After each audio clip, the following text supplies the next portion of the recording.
All right, so we are coming at you on Tuesday, December 1st. Happy December, everyone. Hope you had a nice Thanksgiving. And we have the Hilliard Cybercats versus Peter. Tell us who we're playing. Is it Lafayette? We are playing Lafayette High School. Yes, got it right. Their team name is Generals V2. Lafayette. Okay, sorry. Little Hamilton reference for my musical theater people. I am Mrs. Sturman, aka Maestro Pants, joined here by Peter Sturman Wilson, aka Aria Deva, and we are being recorded and observed by our very own Cameron, aka Hansifer, Darby Esports alum and choir alum. So, you'll notice if you're tuning in here that this is a 4v5. One of our members had to fill in at work for someone who had to call off unexpectedly. So, we are making it work. We've played on the different end of the 4v5, and so now, we'll play on the end of the 4. So it will be hard. This was actually Elo-wise going to be a very competitive match, but it may still be a competitive match. They did let Ashnoob get the Zoe, so that's good thing for us.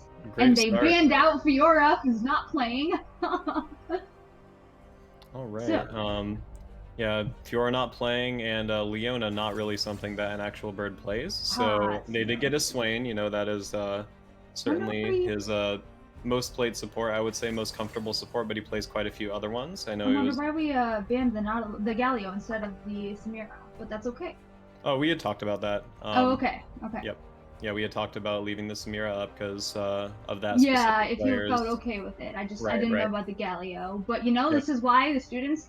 This is them calling the shots, calling the plays. We coach them up how best we can, and then they go on their own and fly.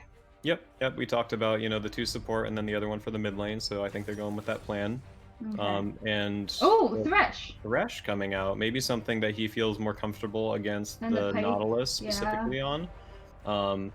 Be interesting to see how that goes. Not something I've seen an actual bird play as much, but pocket picks are certainly something that can come out and something you might want to throw out in a 4v5. We'll see what we get next. Maybe an ADC to go with it. Yep, there's the Vayne. So we're going hyper carry here, that late game insurance to see that if the early game does not go as planned, at least we have the late game insurance and we can work from there. So, her ult gives her a little bit of safety if she needs to get away, if she finds herself in a squishy spot. And just generally, Vayne is able to use her Q to sidestep hook champions, so into the Nautilus it is a good pick. Ooh, Kayn! We got Kayn and Thresh, our observer. This is like his game. Wait, does he play Thresh, Ken? Does he play support? Not really. Okay, never mind then. Just the Kayn. It could still be, maybe you're seeing into his future and he'll be a Thresh main next year. You know what? That could be. Who knows? So yeah, that'll be interesting. A little unfortunate in that Kayn can move around pretty quickly, and since we won't have a jungler, and then they have a fast jungler, hopefully they just need to keep well visioned so that number disadvantages don't pop up. So in a 4v5, the type of thing that you want to do is playing around local numbers, even or numbers advantages, right? You want to try and create opportunities for you to not be at a disadvantage, because on the whole map, yes, you have less people, but on parts of the map, you might be able to pull off a fight 2v2 before another person can roam to you. You might be able to get a pick 2v1 before another person can roam to help that one person. So trying to create those scenarios is a big part of the strategy. And anyone who's played League of Legends long enough probably has had a ranked game where a person or two is missing from their side of the map, and if you're lucky enough to have been a part of a scenario where you actually win that 4v5, it feels good. It's pretty exhilarating. Overcoming those odds, it does happen, and like the anime, the anime arc of League of Legends. And, now I will. Oh, interesting. I will throw out really quickly. Speaking about the numbers disadvantage, that explains kind of the Mordekaiser and Shen bans that the other team had, because Mordekaiser can take away someone with the ult, And Shen can, has that global in his ult to help number disadvantages on the map. So those aren't really, well, the Shen's not really something that we play a ton, but those are good logical bans. They didn't realize that we were going with Cho, and by we, completely unbiased support of Hilliard here. But we're going with the Cho'Gath because that's basically taking place of the Smite since we don't have a jungler. Yeah, so Cho'Gath's ultimate actually does more damage than Smite. Num num So num. it is true damage, so it can be used in place of that. And Groove Peruvian is our usual jungler, so he's used to trying to secure those objectives and should be okay there, hopefully. And we shall see how the map state actually plays out. So looking at the lane matchups, we're going to have the Cho'Gath, I think, actually against that Malzahar, which Malzahar. is, yeah, Mm-hmm. Interesting. definitely not your typical top laner. The Cho'Gath is something we've seen a good bit in the top lane after this new patch. He is quite strong right now.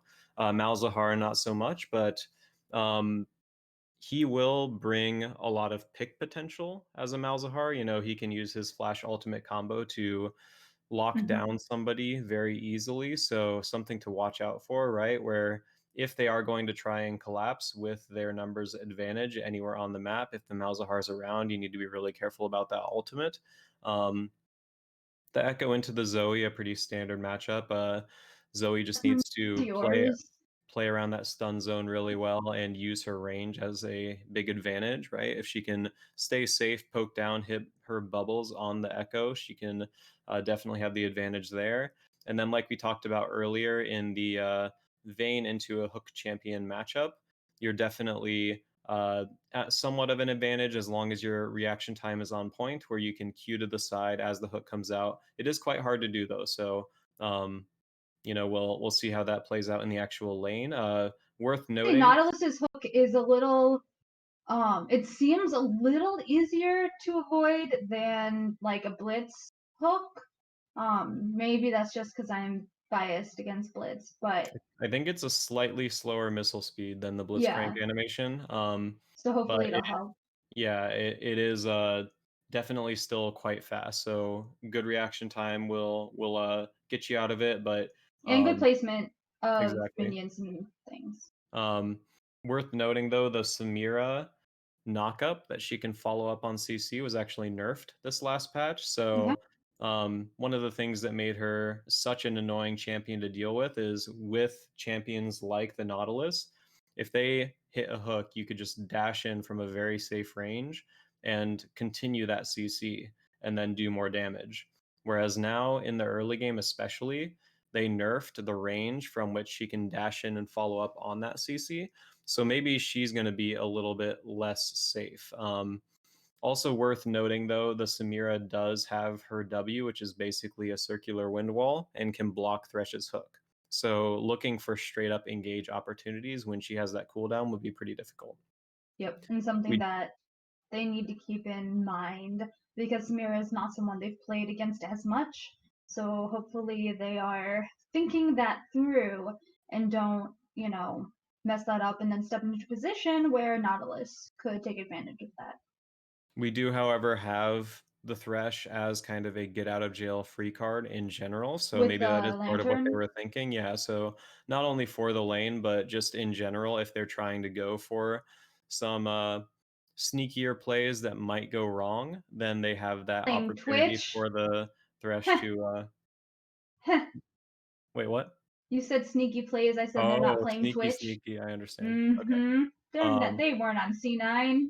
they were not. They were not. Okay. Nor is sneaky anymore, unfortunately. Oh, don't put salt in the wound. All Oh, and right, we let's. did go with the smite and the consume. So actually, the securing advantages well on Hilliard's side. If they get to that objective with both of those champions there, they can smite consume from 1500 plus health if they coordinate the number they're doing it on, and get that very easily out from under the cane. So maybe something they're kind of counting on, right? To say, well, let's turn this around on you. Yes, we aren't going to be able to have that usual jungle gank pressure. But if we can make it into these fights with our teleport top laner and our mid laner that is typically going to be roaming fairly often, then we can get the advantage for our team with the objectives. Um, Now, again, something to mention as we are in a 4v5. We mentioned this in the last week's 4v5 as well. If you're looking at that gold differential up in the top, you are not going to see the typical gold differential that you would, because there is one less champion to add to that total. So don't be deceived. Yes, blue team is quote unquote behind in gold because there's one less champion, but all of the champions have the same amount of gold currently. Welcome to Wait. Summoner's Rift. All right, moving out here on the map, maybe red side going for a cheeky invade. They know they have the numbers advantage, so careful, boys, careful. Seconds until minions Yep, something you definitely want There's to a watch out Nautilus for. They'll there. need to go away They see instantly. Yep, they see it. They place good. the Drop the ward. board. Good stuff. Oh, and they didn't even get to the board. That means they're not coordinated. No, I'm just kidding. That doesn't mean they're not coordinated. I've been Yeah, on many if you- times, Lafayette, no worries. But that actually is good that they didn't do that. Now they're placing their own ward deep in the jungle and may just stay here to get this red. If you place that ward down instantly, if the champion that's coming in is a melee champion, typically they aren't going to be able to get that third auto in. Nice. So now you do have to watch out for whatever kind of cheesy play they're going to try and pull off here, right? So Yes. having that ward survive is actually quite important to see if they go for a level 2 gank here, right? If they decide to come straight from that buff into the bottom lane. So bottom lane is going to want to not push up on this first wave. They want to just last hit the minions, stay safe, and then see where the lane goes after they get some eyes on Kayn and kind of know what he is doing. And they seem to be a little careful. That was something we definitely talked about with the students before the match started, is remember you're in a numbers disadvantage, don't let it scare you into submission, but you also really have to play around vision and be careful. So, alright. Nice, And- get that little extra poke, always feels good. Nothing too much from the Kayn here. You can see he's just moving back into his Ooh! jungle. A nice hook at level 1. Nice hook! You know what I say about hooks in the bottom lane, Peter? That the first one's very important because they Yeah, work on it's all about the mindset. mental. That Yep. first skill shot, you gotta land it. And if you do, they just think you'll land more in the future. And it so is it's very important. important to get that in before the Samira has her wind wall, right? So at level 1, she's typically going to be taking Q, not able to block anything. So good to have. And they do get the level 2 advantage here by just a minion or so. Nautilus actually wasn't an experience range, so Oh, I've been there before. Also, a little side note for our listeners, in case you didn't know, there is a way that you can check if Thresh leveled up Q or W. yeah. First. So if you're level 1 and you're against the Thresh and you're like, is he going to hook me? I don't know. He hasn't done anything yet. Then you can actually click on him. You can hover over it, and the Flay passive will show up Mhm. if he has Flay. So that means he can't hook you. If that Yep. Flay passive is not there, he either started Lantern, which I don't think I've ever They seen before. should make Or- a Chef Thresh and make him Bobby Flay. That's probably a lot of licensing, but a genius Oh, idea okay. nonetheless. So little some training skirmish. here. There. Ooh, nice, landed the bubble. He even Okay. had the smite come out for the CS while the skirmish was going on. Very, very nice. Skirt, there. hey, you know that he wants that. I'm guessing we had a hook land there in the bottom lane because Vayne is low health and got ignited. So with that ignite down, they might be able to work around a future fight better because Vayne is going to be able to sustain up there close on that hook. Kayn again just Farming up, essentially you will saying, see. I have multiple jungles Free to work with. farms, I'm yeah. going to farm up as much as I want. But actually, Asp Noob coming here to clear the I bottom. like scuttle tab. this. So, I like yeah. this. And calling his friends for some help. This is good. You know, we told him vision's gonna be very important. And showing off like, yeah, I got smite. Okay. Yeah, and it is very important to secure that for the vision, but also for the golden experience, because mid lane Mhm. and bot lane both had priority. They had nothing else to do. It's not Yeah. like they're going to invade the enemy jungle necessarily. They could if they wanted for some vision, but they don't have a But jungle. I to mean, invade that's with. actually good. That's both of it, right? That's vision and that. So Exactly. And nice poke down there on the top side, and we can yeah, see we can the also health. look at the CS differential in that top, and that's coming along nicely. As is mid. The bot lane is a little bit in favor of the red side, but Yep, no big differentials anywhere just yet. You know, like they're opening up some, but nothing massive. See the Zoe a little bit low on mana here, but as is the Echo. So you really want to be careful of the jungler at that point because you don't have a lot of Careful, tools boys. to play around it.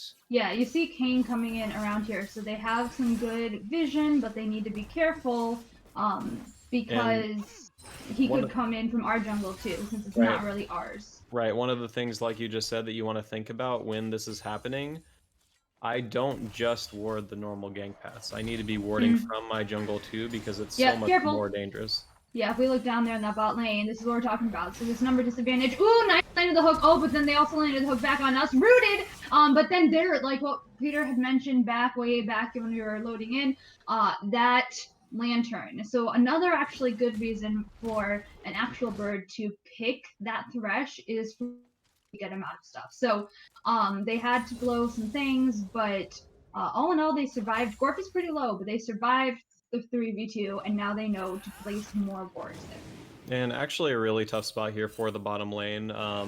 They didn't have the ward to see the Kayn, but the wave was pushing away from them heavily, so they couldn't really just leave it in that state, or the enemy bot lane could have frozen on them. It actually is still frozen on them, so if the enemy bot lane is, yep, they're playing it correctly, they're actually just denying that minion around the vision. So pretty dangerous walking up here when you don't know where the Kayn is. Heal popped. This is like gonna be first blood. Oh no, another. Let's see if they can make it. He's so low. He pulls it in, and in a turn, maybe he can pull this back. Oh my gosh, an actual bird! Actually, stay on. Oh, the minion autos! Oh my goodness! That might need to be the play of the week for this week. Support all A+. That was thank you, Lanza, for zooming in. That was brilliant. He's got to be feeling good. What an incredible outplay from the bottom lane in the 4v5 to secure first blood. I'm so hyped. That was great. I can't believe that, you know, in that scenario where it looked so dire where, you know, the ADC I thought he was done. Exactly. You're thinking he doesn't have flash anymore, but the lantern huge in allowing him to get out. And then the over-aggressive thought from the Nautilus, maybe a little bit of overconfidence in the 4v5, thinking like, you know, whatever, we can just play it out like this. Nice bubble. Yep, good bubble here. Gonna see the poke come back down after. Yeah, but seeing the opportunity and not saying, we can't do anything, saying, hey, you're overstepping, you're under my tower now, I'm going to kill you tonight. Yep, flash in there. Let's see if he can stay safe again. Oh, flashing under turret. Let's see. Here we go, balance. Oh no, Kane going on. And that feels bad. He has the ult. He's been farming this whole time. Ooh, nice job missing that. But rooted there from the Nautilus. Let's see if Zoe can get away. She popped the potion. Looks like she'll be safe. Again, that was really close top lane, and that was a solid gank. Just need to keep putting down the vision. So that way they get away with that. Just one more thing, going back to that awesome first play in bot lane. First blood bot lane. Never count yourself as dead until your screen goes black and white. Because there's that W you're talking about. Yeah, if Gorf would have given up, or you know, if an actual Gorf would have given up, then that would have been first blood to them. But kept playing, saved him, got the kill. That was great. Top lane, makes sense. It's okay. Be careful, guys. And you know, even in that top lane, we're looking at the fact that we did get a kill there, but we have a pretty big CS lead, and I don't know if the King can fight this. Just maybe. Yeah, I was gonna say this. I mean, he's going in, and see that's it. We have that, folks. We have that smite. Oh, you get this. Okay, the TV coming in. Oh my gosh, I don't know what to do. Oh, okay. Oh gosh, he didn't know either. He ran out for it. But can he get the kill? Oh! He got it. Oh my god! He got it. Man, in the eventual 1v2 in the bottom lane here. In the bottom lane. Let's see. Got it. Let's go. Wait. Okay. So, again, and you even saw like a little indecision. He didn't know, should he go back in, should he not? But he was able to get that kill. Man, and in a completely unbiased cast, I am so proud of them for turning these scenarios. Groove and Peruvian in the eventual 1v2, not only, like we talked about, having the larger amount of true damage on his nom nom nom, he was able to secure the Rift Herald, he was able to stand his ground, and in the eventual 1v2, get the kill back. And he has, like I was trying to say as that was starting, a 17 CS lead in the top lane. So now, Joe just like he's grooving. I mean, He is. grooving. I mean, he is. But like when he walks, he just like looks like he's styling, even though it's such a weak champ. And this is one of Groove Peruvian's pocket picks, so he's used to playing this champion. He is pretty good at knowing its limits, right? Now we do need to be careful here. Yep, but they do have the vision there. Yep, they have the vision to see the roam. They know they're pinging from Zoe that it's coming out. So again, we're looking at this goal differential here. I don't know, Hansa, if we can get an individual champion. Yep. So if we look here, we're actually seeing a 600 gold advantage in the middle lane. We're seeing even in the top lane. We're seeing about 100 gold advantage in the ADC role and a 700 gold advantage in the support role. So yes, there is a number advantage, but we do in the individual roles have either even or ahead map state. If you really want to know, when Peter's talked about playing those 4v5s and ranked in this, what an ADC actually likes in the 4v5 is when there's no jungler and they get to have all the red buffs they want. So you saw that Gorf just took that red buff. We have a possible gank coming in. You did see it out, but this might be a hard thing. Ooh, suppress, that is the mouth of her ult. He's probably stuck in this. Yeah, there was nowhere he was going on that, and that is one of those things we talked about. Kane is slippery.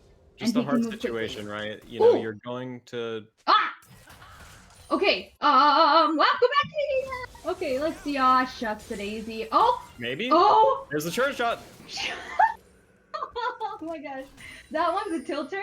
But that actually probably was calculated in a little bit of, you know, getting that sleeve, Be Trouble bubble down there, and getting that return kill with the turret. You know, turrets are your friends, especially in the beginning. You know, Noob got really low and there was a roam. He definitely meant to do that, and again, getting a kill back in a 3v1 is huge. You know, you are taking away a lot of that numbers advantage from the enemy team if they're committing all those resources to that lane. And in the top lane, just to go back to that real quick, he was actually doing the right thing just at the slightly wrong time, and there's no way he could have known, right? He was getting the vision ready, clearing the vision with his control ward in order to... Are they gonna go for steal? I don't... Ooh, pulling them out, just... Oh, they get it! Yes, let's go! And that is and the awesome. down. Oh, he's so slow. The ignite's down. Okay, nice. Flash! Oh! Let's see, this is pixelated, so Peter, can you call it out? Yeah, we have the Vayne chasing down. She's not going to be able to catch this, I don't think. She the wants cadet it? misses. Okay. Maybe the Q forward. I don't think she should keep chasing yet. So okay, that's good. But she says, "Hey, this is my blue buff now," and that's fine.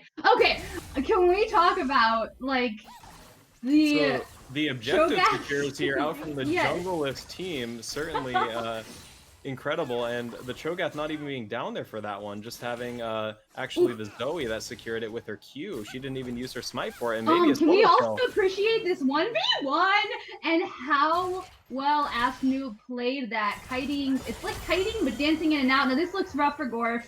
And that definitely would be a rough situation just with the health differential. Yeah, so he didn't have his ultimate because he had used it when he was chasing down the Nautilus, so overstepping a bit there. But we also have to look at the Zoe. She's now 4-1, and she does have a Dark Seal with 6 stats. So she has over 100 CS. So if she is going to continue getting fed like this, she can make a numbers disadvantage a numbers advantage very quickly by completely deleting somebody. Now, quick question, Peter. Do we know if our top laner is able to come for the second game, or do we not know? He will not be here at all. Okay, shucks. So they probably won't let the Zoe pick go into next game, which is a bummer. Careful, she's getting caught out here. This is dicey. I think this is just a death. Yep. Yeah, and that's, you know, 4v1. That's going to happen. They are... enemy teams calling out about the Rift Herald respawning. Think they're trying to go for that. I think they're really feeling the need to get more objective. They're feeling the pressure, right? You know, they went into this Careful, in the boys. lobby just chatting about how, like, are you really even doing this? And, you know, once you start feeling the pressure, then this is just a 2v2, so let's see how this goes. Yes, it is. Yeah, I just am a little worried because the Samira is level 10. And so that, so that's going to end with that. I think they need to start... Kane's going in. Actual Bird might be in some trouble here. We can pop back to that bot lane. Yeah, so that was the Kane going in there for that Thresh. So now they need to be careful. I think they need to give Samira a little bit more credit and play a little bit more safely around her and try to get, you know, the objectives elsewhere so that she doesn't keep getting so huge. Yeah, she is going for that lethality build too, something that does a little bit more damage early and does not scale quite as well. So potentially they're not used to that, but also just being at a 2-level disadvantage, that's not really a fight you can take. So, Yeah. um, you know, when you're in these matches that are so hype, when you're Mhm. getting those potential comebacks in a game that you're already in a disadvantage for, then you always have to continue playing smart because it's the type of game where, it's borderline perfect play that leads to a win in Yeah. this kind of Guys, scenario. pink ward, be careful. See him. Oh, maybe. So right now they're just zoning him off. Remember, these guys have the Nom Nom and the Smite. They have the Nom Um, Nom and the Smite, but they have a lot of people coming at them. yeah, but So they have a Rift lot of Herald is people an coming. objective They that might want to takes give a him long out. I time don't know. to I don't know if he wants do. guys. Let's see. Yep. So caught there for the flashing out to try to avoid that echo. Ooh, landing some nice damage there.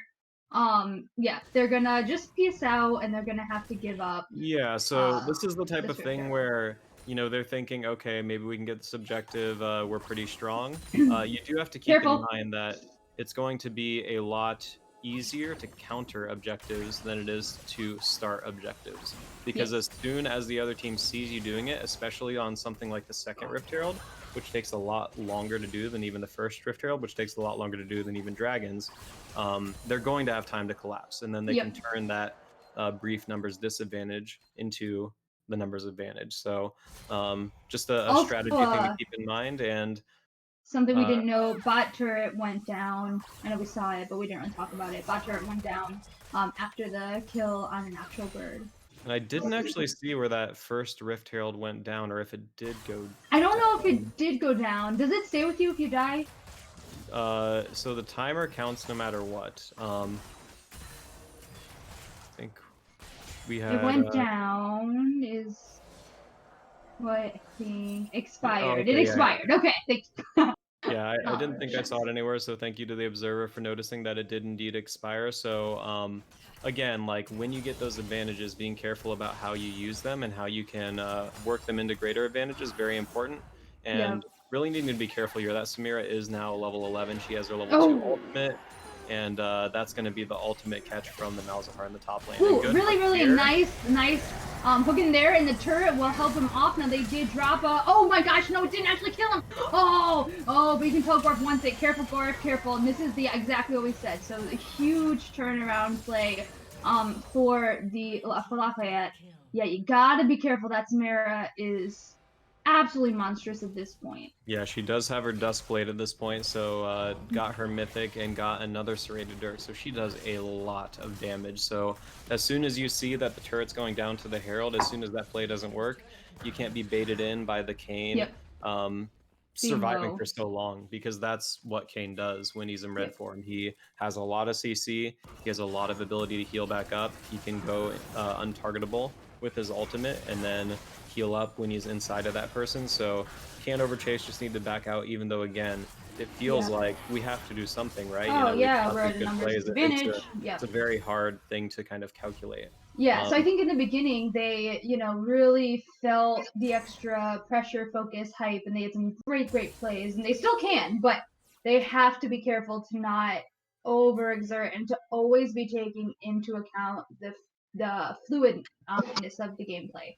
and exactly. that you know right now the other team is stronger, and where to get the things back, and they can still outplay and this that. But if you notice, every single person on the enemy team except for the mid laner has a shutdown. But if we can So take a look at that individual gold again, so we see that now the Samira is 2,000 ahead, right? So the yep. Zoe is still 1,900 ahead, so she's the pressure Ooh. point, but a lot of people here. This is just Yeah, going to be a this catch. can be death. Don't flash. Yep, so good to hold on to the summer. Malzalt, He didn't even have his flash yet, but Oh, okay. Well, yeah, that'll do it then. so now we need to start thinking like we would in a normal game. Where are our pressure points on the map, and what can we play around? So the Zoe is really the win condition. Getting picks with the Zoe is the only way to kind of create an advantage in this map state. So knowing as the Vayne, like, hey, I can't really be taking these fights. I just need to farm and scale up. Yep. Is really And the she strategy. will. She scales great, She but scales great. It's just gonna take time, right? So. Ooh, nice landing on the Here, trouble going in bubble. is going to be hard until. Yeah, you can't do much, but it just, again, landing those skill shots gets into their mind a bit, even if you can't follow up.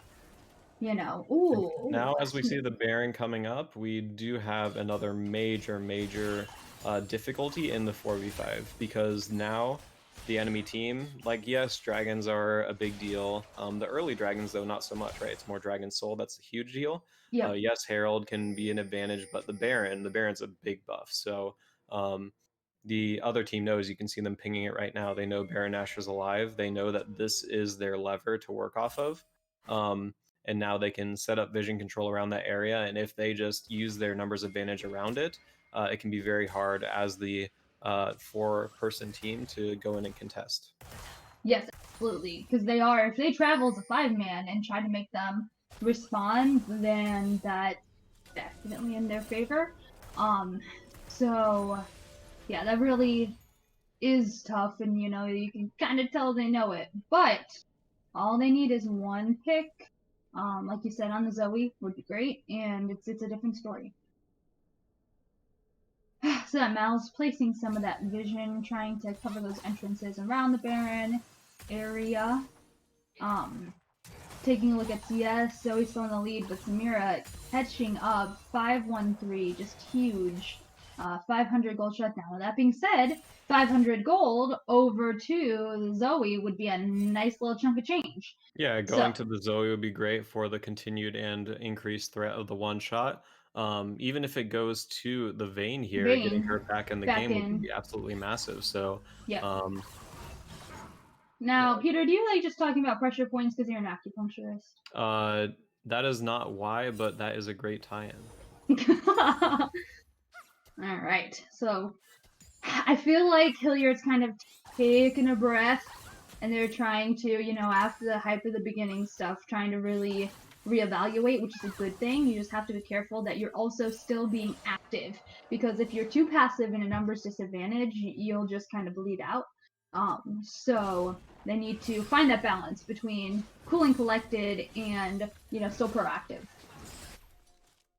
Very much so. We just kind of see the waves ping-ponging for now, and need to be a little bit careful here. They have a lot of darkness in that jungle. Don't know where the Nautilus is. And with the Drake coming up, this is a Drake that you can still give up, even though if you do give it up, it makes it a lot harder because you're at soul point. But really, in their current game state, they might be thinking maybe we need to give this up. And Gorf going in there, flash out from the Echo. Let's see. Oh, he gets it. That's really nicely done. Asminu caught in the middle here. Let's see. Yeah, and that is quite unfortunate, but there was nothing too much there you could do. Still well played from the Vayne. Yeah, great job. As we were just talking about her being a little bit further behind, I think the Echo getting a little bit over aggressive, saying that, hey, I can dive this with my ultimate. So he didn't have his ultimate for the chase down that we ended up seeing. And it because if he ulted, he would have been fine, but he couldn't ult, so he was not fine. And, now, unfortunately, he's the one who does not have any shutdown gold to his name. But that's okay. Yep, and you know, good on the other team for recognizing where the Zoe was pushed a little bit too far up and now getting that Drake. So we you see an actual bird getting a locket to try to help out with some of that damage and buff up his team a bit as they head into these team fights. Now we do see from the side of the Vayne, she's completed her Rage Knife, which is a big power spike for her. She had that for that fight, I believe, and that might be why she was able to do so much damage. Once she completes the Rage Blade even further, then she'll actually be quite strong, kind of no matter how late she gets that combo in the game to some extent. It is still quite powerful. So working around the item spikes as well. There's a dangerous dude. Okay. Cool. Game. Yeah, he's got the Moby boots. He should be fine. But no matter what the game state is, recognizing your item spikes and playing around those specifically is a very important part of knowing your power curve and knowing when you should make the plays. So I don't know if this is on their mind, but even maybe saying that, hey, we can give up this dragon. We need to get our item spikes before that next dragon, farm up a bit more. That could be a good plan to try and give themselves as good of a chance as possible in these fights.